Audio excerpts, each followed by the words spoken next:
Guys, so here's what the number one problem with Facebook ads is, right?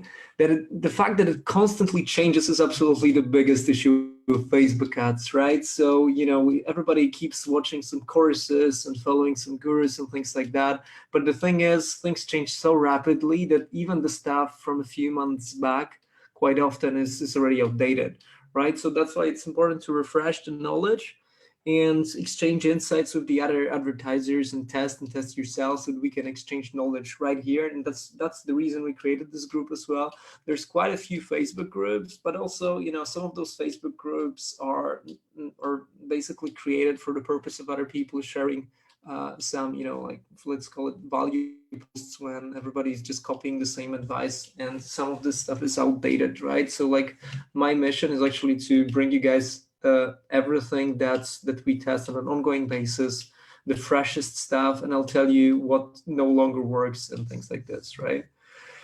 So yeah, so the number one problem with Facebook ads is the fact that it constantly changes. And the problem number two is this graph, which may look confusing, but it's actually pretty simple. What it sums up to is the fact that the strategies that took you from point A to point B are not always the strategies that will take you from B to C, right? So things simply evolve as your business scales, and you need to adapt some different structures and different strategies on different stages of an e-commerce business, right? So I'm going to touch briefly upon this and how we apply different structures for different stages of an e-commerce business. Yeah, so some very simple stuff to get started with, some most common account structure mistakes, and you'd be surprised how many people make them. Doesn't matter what level they're in, on how much revenue they've made on Shopify, right? So reporting stuff, not knowing how to analyze their data is one, and I can share with you guys later a resource. I just made a list of the reporting columns that I use personally when I analyze the ad accounts to make sure that I'm seeing the full picture, that I can diagnose where in the funnel my ads are not working and how to troubleshoot and how to make decisions based on that. The second bit is the naming convention for your campaigns and ads. If you're getting started, it's it probably doesn't matter that much, but if your ad account is massive and you're testing a lot, then you need to make sure that you're staying organized in how to name your ads, ad sets, campaigns. And so I also included a link to our internal research on how our media buyers name their campaigns, assets, and ads, right? Yeah, a couple of other mistakes, not knowing your numbers. So it's super, super common for people to just come up with an arbitrary targets, such as, I want to get 3-4x ROAS, but, it has completely nothing to do with the break-even targets, with your margins. And what that means is if you're setting some arbitrary targets, then it may mean that you're not optimizing for the ultimate volume of profit, or you're making it much harder for yourself to scale. Exclusions between steps of the funnel, that's probably the biggest one. And you'd be surprised. So the clients that come to us, this is probably like in 80% of cases what's happening. So the exclusions between the funnel steps, such as top of the funnel, middle of the funnel, bottom of the funnel, are not implemented. What this means is that even if you have campaigns that look as if they're doing well, wait 1 second, I'm going to turn this off. Can you guys hear me? Okay. Even if you have campaigns that seem to be doing well, if they're actually not excluding, for example, your past customers or people who are lower in your funnel, what's going to happen is you'll find that if you're trying to scale this campaign, it's very quickly the ROAS is going to start to sink, because you'll simply exhaust the audience that was the hottest. Because if you give Facebook a choice between a person who's completely cold and is unlikely to convert, and a person who's already warm, of course, it's going to distribute a large portion of the budget towards the warm audiences. And once they get exhausted, your campaign's performance are going to sink, and you won't know how to optimize that. So that's the reason why you want to separate your funnel stages, because otherwise you're just not seeing the full picture. You want to get to the point of clarity, to this hard truth. Even if once you separate the steps of the funnel, your top of the funnel is not looking that good. You actually want that clarity, because that's what will help you optimize. The truth is the predicament for optimization.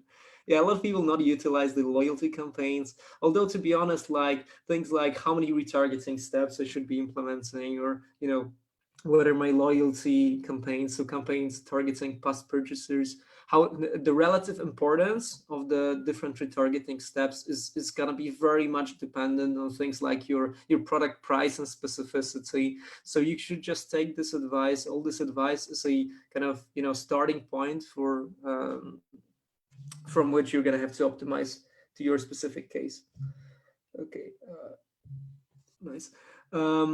Yeah, improper use of CBOs. A lot of people still don't know how to use it, and it's actually you're missing out if you're not using CBOs properly.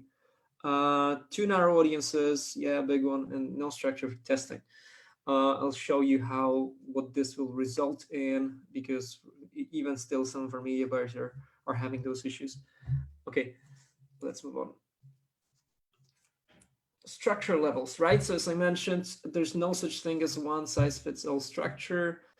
It's going to be how you structure your ad account is going to depend on your price points, on the number of SKUs you've got, how much pixel data you've accumulated, how big your audiences are, and much, much more, right? And as I mentioned before, your structure is going to be evolving over time.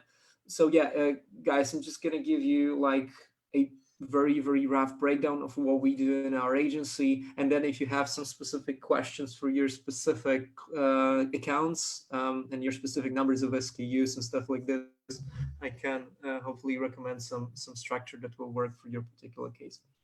Okay, so here's what we do when we set up the campaign. So this is the up-to-date guidance. So we would have testing campaigns, we would have prospecting campaigns, and we would have this mysterious thing called hybrid scaling funnel.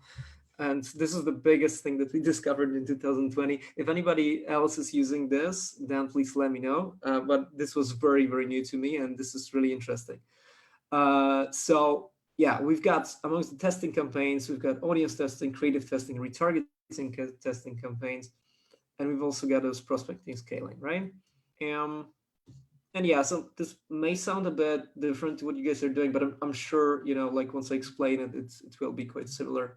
Okay, so first of all, testing structure, right? So we've got a store. When we get a store that is fairly new, maybe they do have some data already for lookalikes or not, but this is how we're gonna start, right? So we've just got separate top of the funnel campaigns where we're gonna be testing some audiences and creatives initially. Once we start getting some data, we would set up those retargeting campaigns separately, middle of the funnel, bottom of the funnel. Maybe we will already test retention campaigns, so campaigns targeting previous purchasers or not. And then we would just test different, batches of interest in separate campaigns, right? So that's the usual structure that we use. I'll dive into this deeper for a new store, right? Then once, for stores that are starting to scale, so we've tested quite a lot of audiences, we found our winning creatives, then we're gonna go into the next levels, right? So we're testing some lookalikes in separate campaigns, lookalikes from different funnel stages. And then once we've tested a lot of lookalikes and interest, we're just gonna bundle them together into those kind of bigger CBOs, and then we're gonna bundle all the retargeting campaigns into this funnel campaign. I'll tell you everything about this one later, right? So I call it an early stages scaling structure, which means that our pixel already has quite a bit of data, but maybe not so much to just rely on the broad audiences at a later stage, right? You guys still with me? Hey Mihai, hey Andrea, hey David, hey Arnold, hey Viren, hey Anna. It's really cool to have you guys here. So yeah, we were just chatting about the early stages of the scaling structure. And then when I think about the ultimate, evolution of the account, this is going to be the golden kind of bullet to aim for, right? So this is the very mature account structure, and we literally have just 2 campaigns, right? Or maybe 3 if you include testing stuff, if we want to test new creatives, right? So we literally have just 1 campaign that contains everything, retargeting and prospecting together, and just a separate DPA campaign with the catalog sales objective, right? And as you can see, like this is the plug and play kind of campaign, the absolute simplest setup you can have, because your pixel already has like so much data that it's just rolling on its own. Yeah, so this is how our accounts usually evolve, and then let's dive into the testing structures, right? So as I mentioned, this was the testing phase structure. When we first start, if we have a completely new account, here's what's happening. We just set up one one CBO campaign budget optimized campaign. We optimize for purchase. We don't do any kind of different objectives anymore, pretty much. We used to do like PPE campaigns for testing creatives, but we found that like they just no longer correlate. If you find a winner from a PPE campaign, and you try to transfer it to the conversion campaign afterwards, there's absolutely, there's very, very little correlation between the winners from the PPE campaigns and the purchase campaigns. Plus, the PPE objective has got more expensive, so there's no reason anymore to do purchase. If you guys have had a different experience, still let me know. So one CBO, number of ad sets will depend on your daily budget, right? Probably say that minimum is half of your target CPA per ad set per day. Right, but that's just like absolute minimum. The more the better. We usually start with single interest ad sets. Sometimes we narrow them with engaged shoppers. So we start broad because Facebook doesn't have the benefits of Google that you can just bundle everything together and analyze after the fact. So we need to set up this granular structure initially, and then we're gonna bundle them together once we know what's working. Auto bidding. News feeds and stories placements for now. And then we set up the minimum spends per ad set in this initial campaigns, and the minimum budget per ad set is going to be half of the assigned budget per ad set, right? So total campaign budget over number of ad sets, and divide that by half, and that's going to be your minimum spend per ad set. And the reason for this is to just give all the ad sets this initial, I would say equal chances of getting some delivery initially. Right, 2 to 4 creatives per ad set. So I'm talking about the very first campaign that we're gonna run. So like we want to, people would ask the question, what should you test first, audiences or creatives, right? Right, but there's actually no right answer because everything is so intertwined that if you don't have any winners, then you need to test everything simultaneously initially. So we would just come up with some best guesses about creatives, and we would just put them into a few of them into those ad sets. Right, it's going to be the same creatives in each ad sets. Yeah, and you want to go very vastly different formats. You don't want to test just like little tiny tweaks. You want to test different formats, very different angles, and yeah, of course, how to make great creatives. It's definitely not a scope for this webinar, so we can do another one some other time on the creatives and what works, what doesn't. First testing campaigns, that's it. Guys, if you have any questions at any point, just drop them in the chat. Yeah, exclusions, as I mentioned, this is super, super important. Make sure you exclude as much as you can. And to be honest, so here, most of the time we exclude purchases 180 days. I would actually exclude even broader audiences, right? So I would just exclude as much as I can from my top of the funnel, and then everything else just put into the middle of the funnel retargeting. So just go for web 180 and stuff like that. Starting framework setup. I can also send this to you guys. So this is a guidance on what kind of audiences to exclude from different stages of your funnel.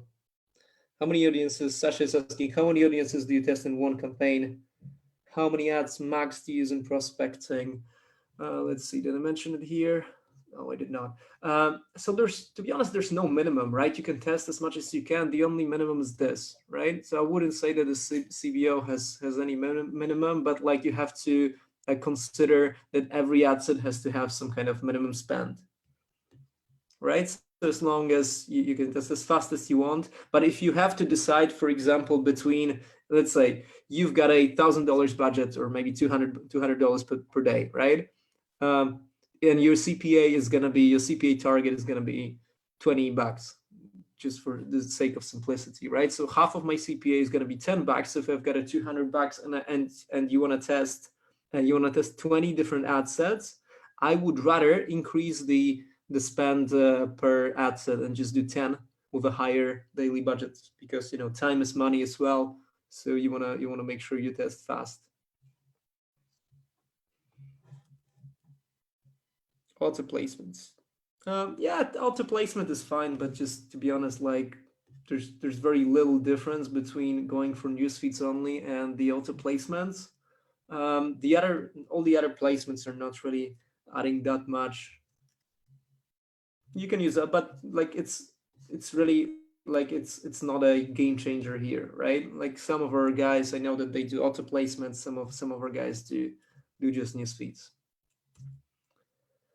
Creative testing campaign, right? So one problem that we used to have is that how do you test creatives, right? When we would have new creatives, we would just put the new creative we want to test into existing ad sets with into existing audiences, and that's great because it can get tested on an audience that is proven to perform, and it avoids any kind of overlap that a lot of people are afraid of. But the problem is that those new ads are very often do not get delivery, right? So the existing ad sets, they've already accumulated a lot of data and social proof. They will get most of the spend, so you will have to wait for ages to get your creatives tested, right? So now instead what we do is we have a separate campaign for testing creatives, and in that campaign we just take either a broad audience or just one of the best audiences we have. We put them on some kind of, it's a CBO, but we're going to set minimum budgets here, right? Yeah, so everything else is auto. You want to duplicate the ad sets multiple times so that you can just have, how it works. So when you give Facebook a new ad set, what it's going to do is it's going to take a random sample from that audience, and that random sample can be qualitatively very different from each other, right? So if you duplicate an ad set 2 times, each ad set is going to sample a different part of the audience, right? So you may be very lucky and just get very good people, very high converters in this first sample, or not, right? So that's why if you're investing money and time into a new creative, you want to really give it a chance to perform. You want to avoid any kind of false negatives in your testing. So we would usually duplicate this ad set multiple times, and then each ad set has only one creative in it. When we're testing creatives, there's only going to be one creative per ad set, and then we always have a control, so that's going to be one of our better creatives, and then every test would have its own two ad sets, right? And then we're going to evaluate their results, right? If they're doing better or comparable to the control, then we're going to take it. If they're doing much worse, then we're just going to leave it, right? Now, one thing to keep in mind here is that if you're using the same post ID for the control, your control is going to get an unfair advantage over the other ads, right? So you want to make sure that you're not reusing the same post ID for this test. You want everything to be just completely social proof free, so that the test results are actually comparable, right? So in this case, we probably didn't find a clear winner. Maybe this one is going to be interesting for testing, but yeah.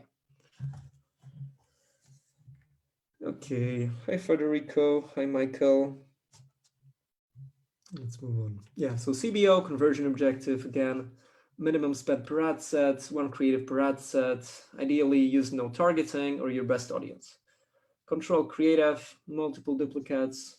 As I mentioned, don't. Oh yeah, I think I mentioned this before. So don't use engagement or traffic objectives to test creatives. Now it's just not worth it.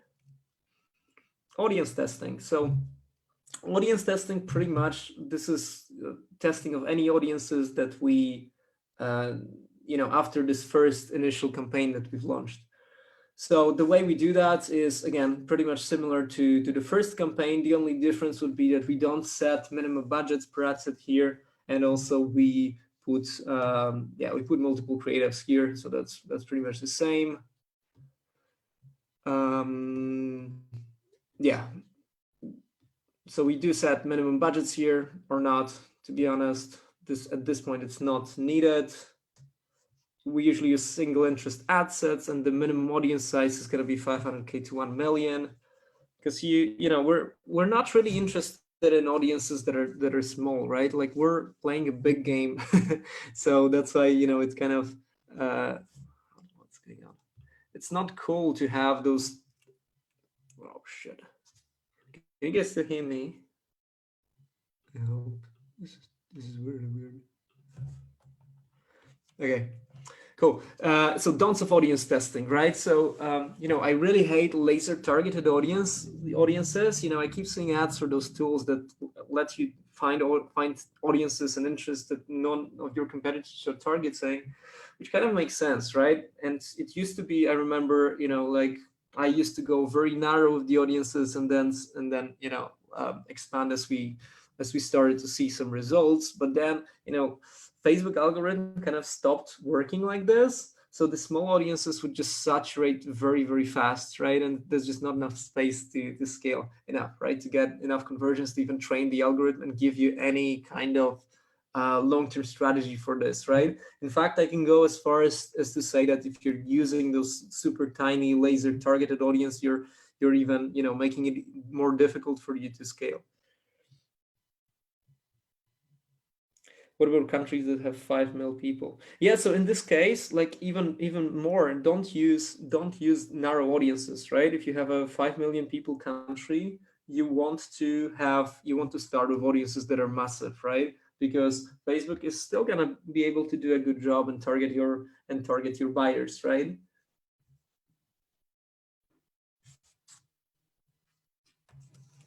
Okay, let's move on. When to kill ad sets, very, very common questions. Again, no one size fits all. Rule of thumb, if an ad set spends 1 times break-even CPA without a purchase, just destroy it. Because, like most of the time, you've got so many different audiences to test and so many different creatives to test. Maybe with creatives, you can wait a bit more for testing. But for audiences, you really can't afford to waste money on something that doesn't give you some initial good results, to be honest. So, we have to operate in this world of uncertainty. And as e-commerce advertisers, I think we're pretty good at navigating uncertainty. So just, we accept the fact that we can lose some good audiences with this approach, but at the same time, we just can't afford to waste money. Retargeting testing. So I call it retargeting testing because, again, we want to test what timeframes and what kind of stages of the funnel are gonna be promising for any particular product, right? So we're gonna start quite narrow, right? So we're starting with this very kind of granular setup.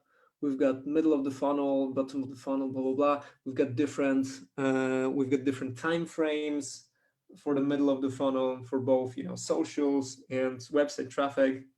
And we've got bottom of the funnel, we've got add to carts, we've got initiate checkouts, different time frames for each, 1 to 7 days, etc.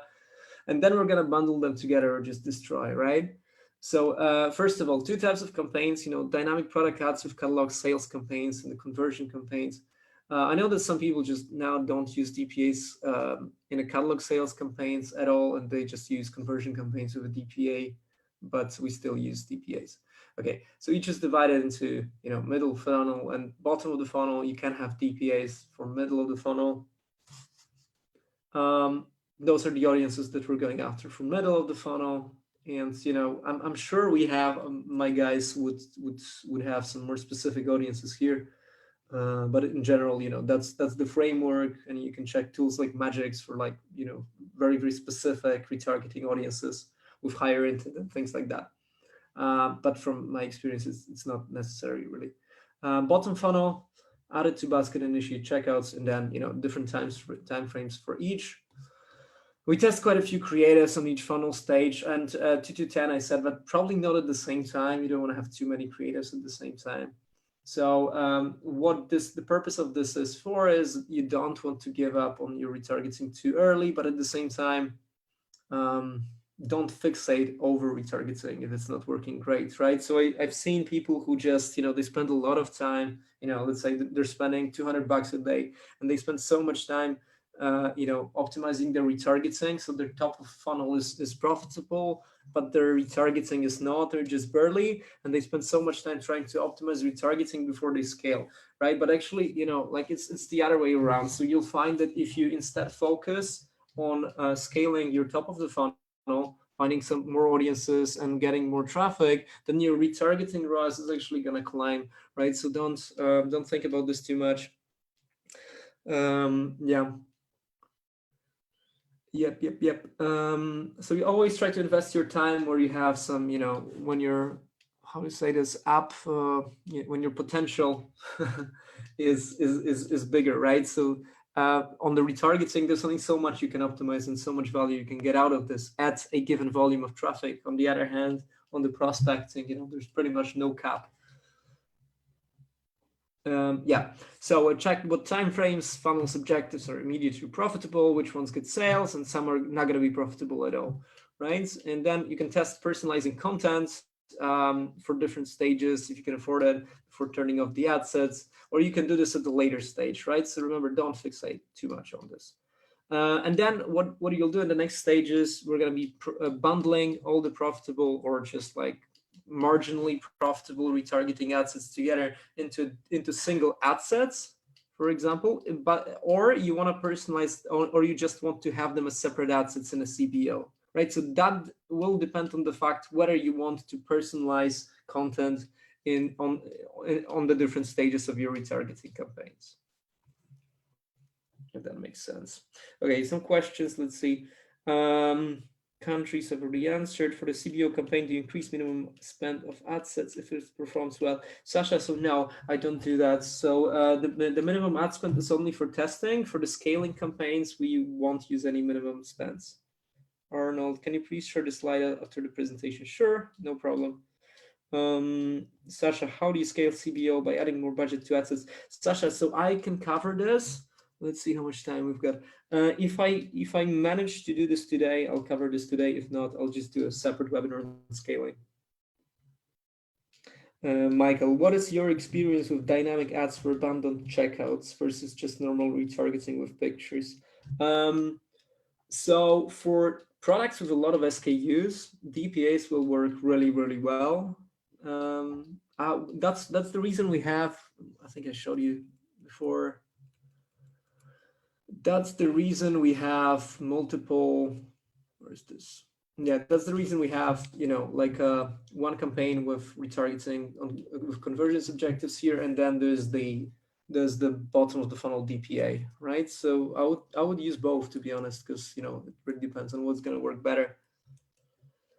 Retargeting testing. Hey, Felix is with us. Nice. Camille is with us. Okay, and then now this. This is big. This is the golden nugget from this webinar, and you guys are going to love it. So hybrid scaling funnel campaign, what is this? This is the ultimate purpose of campaign budget optimization. So I just realized this, some time ago, that, CBO is actually brilliant. So, when they started implementing this, everybody was just like super pissed off. Why are you taking away my control? And, like, it was not working as it's supposed to. People didn't really know how to implement this, but now it's starting to, like with this, when I discovered this, it starts to make so much sense, and I'll show you why in a sec. And also this structure is by far the best way to leverage Facebook algo, right? So it's giving Facebook algorithm the most control you can imagine, and it's gonna pay you back. If you give it control, it's just gonna, if you nourish it, it's gonna pay you dividends, right? So basically what it does is it's going to work best for the stores with a very, very educated pixel, but pretty much anyone can benefit once you guys see how it works. So look at this. So as I showed you before,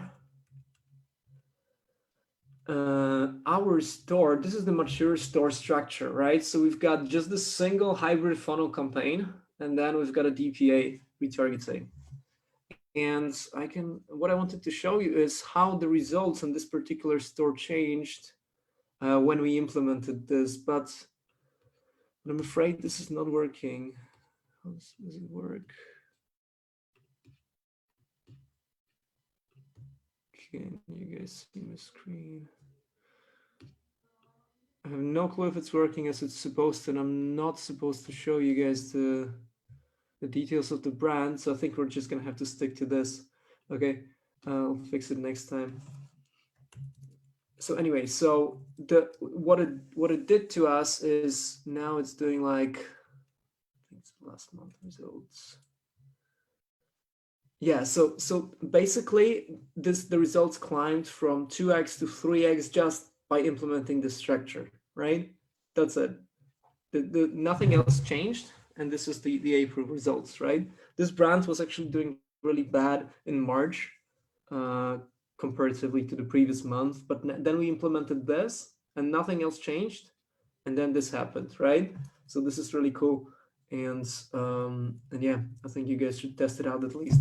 And ever since we've implemented this on other accounts as well, and it's also doing really well. So yeah, here's how it works. Single campaign, single CBO campaign, and it contains everything. It contains our best prospecting audiences. It contains our retargeting audiences, the ones that worked, right? And as you can see, they all perform at a different return on the ad spend. But what is actually happening here is Facebook decides how to distribute the budget between prospecting and retargeting, right? If there's a good day for prospecting for a particular audience, it's gonna pump more budgets towards prospecting. If it's a better day to retarget, it's gonna push more budget into retargeting. So all you do as an advertiser, you just increase the budget on this thing, and then if you're adding too much, then Facebook is going to control the frequency and retargeting, and it's going to push the budget into the top funnel audiences, right? So what we do usually is we put a broad audience here. We put some lookalike or some some different more narrow, higher expected ROAS prospecting campaign, and then the rest is retargeting. So yeah, so once you've tested all your retargeting and client segments, you just bundle them together into a single CBO. I would put in this campaign also the retention campaign, so campaign targeting clients. In this particular product, it's not something that people buy multiple times, right? So it just didn't work. And then you put 1, 2 very broad prospecting ad sets. You can duplicate your broad audiences if you want or not. It's really it doesn't matter. Effectively, you can have a single campaign with both prospecting as retargeting. Your Facebook algorithm is going to thank you if your pixel is good enough. Then it's gonna work really, really well. And then you're just adding and subtracting the budget as needed. This campaign, what I found is it can also coexist with other scaling prospecting campaigns, right? So you can do just this campaign, right? If you can rely on just broad targeting and everything, or if you have some different prospecting audiences that are doing really well for you at a much higher ROAS, then you can have those scaling CBOs in parallel with this scaling funnel campaign, right? So you're basically just pumping up more prospecting budget into retargeting. So even if you have just a single broad ad set in this, and most of the budget is going towards retargeting, you'll find that that this is adding a lot of stability to your retargeting. So some people say that, okay, my retargeting is not working as well as it's supposed to, right? Because sometimes your retargeting has too much budget and it just doesn't know how to spend it, so then Facebook is just going to burn it, right? It doesn't have people that are likely to convert, but so Facebook is just going to burn your budget. If you have a prospecting audience in that CBO, then Facebook will be able to decide to instead push the budgets towards the prospecting campaign, right? So it's quite an interesting concept. Yeah, cool. So in terms of how the structure usually evolves is, to sum it all up, we usually start from single interest CPOs, single interest lookalikes if we have enough data. We have the creative testing campaign, and then we've got those retargeting campaigns, middle funnel, bottom of the funnel, clients separately, right? Then the next stage is, we bundle interests that are that have been the best performing into single ad sets, and then we put them into single CBO with basically bigger ad sets. We do the same with lookalike audiences. So, for example, we bundle lookalikes from 1 to 10%. Into maybe like 2 lookalikes from 1 to 5 or 5 to 10, depending on the what's the desired size for the budget. And then once those work out really well, and we just keep pushing budget, we want to spend even more, then we're gonna have a single scaling prospecting CBO just putting a shit ton of audiences, and one of the audiences is gonna be a broad audience as well. And then we just recreate this with much bigger budgets, create multiple copies of this if needed, and then just keep scaling, right? And then once we have enough data where we test broad targeting and it's working on its own really well, then we're going to put everything together into the hybrid scaling, right? So once we test separately middle, bottom clients, then we would just bundle everything into a single retargeting campaign. That's pretty much it. So yeah, so I've also got here, what time is it now? I've also got the scaling module, but it's not finished yet. I need to look through it because I'm still getting ready my deck for Shopify. So essentially the next webinar, guys, I'm going to do it about scaling. I'm going to show you how we increase the budgets, what's the balance between horizontal and vertical scaling, how do we use CBOs for scaling, and finally, when's the good time to start your broad targeting. And what's the right sequence for scaling? So I find that, people hear a lot about different scaling methods. Again, there's no one size fits all here, but people hear a lot about scaling methods and then they just apply it randomly, right? So how to strike a balance between, your audience size, what is the right order, how to make sure that you're kind of getting as much as you can from the audiences that you've got. Because quite often the audiences, your audiences seem exhausted, but they're actually not. There are so many things you can still do to get the benefits of that audience. So yeah, so we'll cover all of that on the next week's webinar. Oh, I was not sharing my screen. Holy shit! Wow. So thanks a lot for letting me know.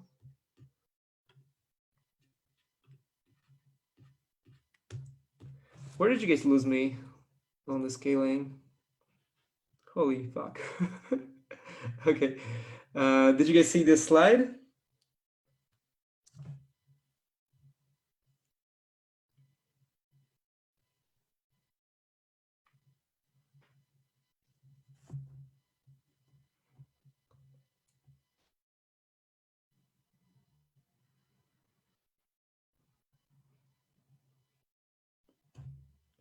The light is catching up. Let's see.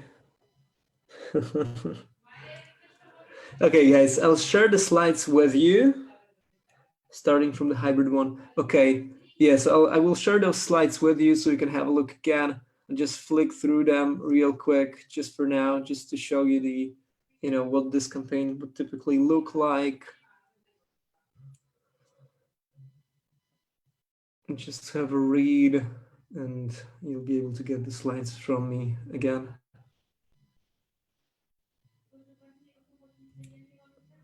Structure evolution as well.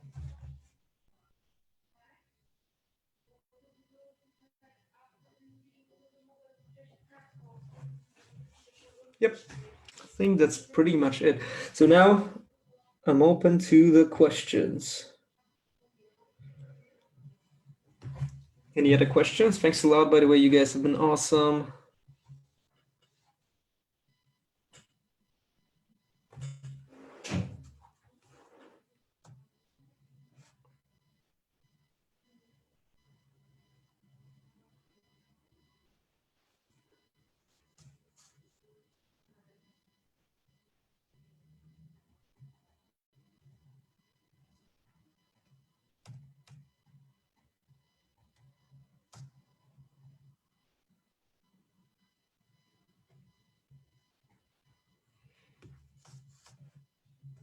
Cool. That's all the questions guys, it's been a pleasure. I'm really happy that we're doing those webinars. I'm also getting better with the Facebook Live setup. So hopefully next week there's going to be zero issues. I'm going to make sure I can share my screen properly. Yeah, okay, I see questions from Ahmed. Can you go over this scheme in terms of timing? Yeah, absolutely. So basically, okay, so how do we think about this? I can go through it in terms of the budget sizes. There's really, again, so this goes first, right? Single interest, single lookalikes, creative testing, retargeting. This is going to be your starting point, right?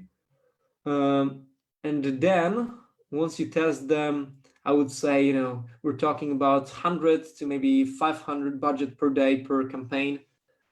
This is your, you know, this is this level, right? Then if you're bundling, and we're talking about audience sizes of like, you know, 1 to 3 million, maybe something like this, right? Then you've got bundled interests and CBOs. So this is when you want to create your like, you know, 300 to $500 per day campaigns and stuff like this, because you've got size for this. Basically, the reason we're bundling things together is so that we can have bigger audiences, so that we can push more budgets into them, right? So we have like, you know, single interest CBOs. Let's say we've got 4 of them. We've got in each CBO, we've got 5 ad sets that are doing really well. Then we're bundling, you know, ad sets into like 5 to 6 million audiences, pushing them here. And to be honest, I'm just guessing those numbers, because you guys need to like, it really needs some tailoring. So, you know, maybe like $500 per day per campaign is you're landing here. And here you can have a campaign that is spending, you know, like 1-2K per day even. And then this one, you know, really the sky's the limit pretty much.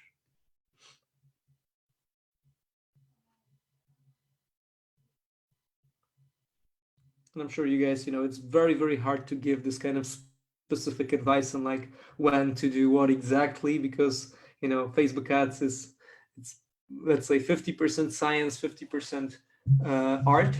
So you have to find your sweet spots. And I'm sure, you know, like there's no fixed point or fixed ratio between the spend to the audience size. Again, we were trying to come up with those kind of guidance. Maybe I'll spend more time trying to establish that. So what is the, you know, golden ratio between your spend to audience size? Because if we had that knowledge, we would be able to, you know, say more precisely what to, you know, at what level to increase your audience sizes. How to optimize to not overlap audience. So Michael, so here's the thing, like audience overlap, it's, you know, it's preached so much to, you know, to avoid this stuff by Facebook algorithm, but actually it's only going to happen when your spend is significant enough, right? So, you know, like when you're getting started and you're spending, you know, 100 $200 per day per, you know, per audience, you can even run and your audience size is, let's say, you know, 2 million, then I'm pretty sure you can run like 6 different duplicates on the same audience and you will not see any difference whatsoever, right? So it is significant, but, you know, like it's going to depend on, you know, what kind of audience it is, what's the percentage of the overlap between your interests and things like that. So what you just need to do is like every week or so, you just monitor the overlap between your audiences. We can actually do a separate webinar about that. I can bring one of my guys in. That's a really good question. But that's the reason you want to bundle your interests. So I would say you've got this. You've got single interest CBO, right? And then you increase the budget on it. You increase whatever percentage per day you're comfortable with to not disrupt the optimization. If it's doing really well, you can just screw optimization and just keep increasing. And then when you start to see that your audiences are you know, the frequency is increasing, or you've got some issues with the ROAS, right, where your ROAS is dropping, then, you know, it's maybe the sign that your creative is getting exhausted. So you first, you know, swap in some new creatives or things like that. Then if, you know, your frequency is spiking, but you see that your audience size is still big enough and there's no overlap, what you do is you start testing the manual bits on this, right? But if you want to just avoid the hassle, then you just bundle that shit together and just run them in bigger campaigns, right? So yeah, whenever you're seeing issues with your past best performance, just either swap creatives or just bundle them together into bigger audiences, and then you're gonna avoid any kind of overlap. And that's it. Awesome, guys. So it's been a pleasure. Federico, hi guys, thanks for coming. Ahmed, thanks for coming. Michael, thanks for coming. Marcin, thanks for coming. David, thanks for coming. June, thanks for coming. Tony, thanks for coming. Sasha, awesome guys, awesome to have you here next week. See you same time. for the scaling part, and I'm gonna make sure to address your question, Michael, in more detail. I think it would be super valuable to have an algorithm like this for like how do you when do you bundle those new audiences, what's the good audience size ratio, and what's how do you avoid overlap. So I'm going to make sure to address those next time. What is your take on dynamic creatives versus normal separate ads? I think we've got the question already. Oh, dynamic creative. Yeah, so we used to run dynamic creatives in our testing campaigns. But the problem with those was that you can't just turn some off and just scale the rest, right? So we actually don't use dynamic creatives anymore. What we do use, however, is placement optimizations, right? So we used to run separate ad sets for stories and for news feeds, for example, because you want to like optimize your creatives for that. But then the problem is that Facebook doesn't optimize, doesn't target your ads to placements. Facebook targets your ads to people, right? And the same person can coexist on your newsfeed and on your story, right? So what do you want to do instead? So you're actually losing if you're not enabling yourself to target the same person in multiple placements. So that's why we use creative optimization, right? So we would give Facebook a different format of the creative for stories and for the newsfeed, and let it deliver as needed in a single ad set to the same people. Cool, guys. Everybody have a good day and talk to you next week. Thanks a lot for staying till the very end. This was e-commerce scaling strategies by SalesGenomics, brought to you by Matt from SalesGenomics.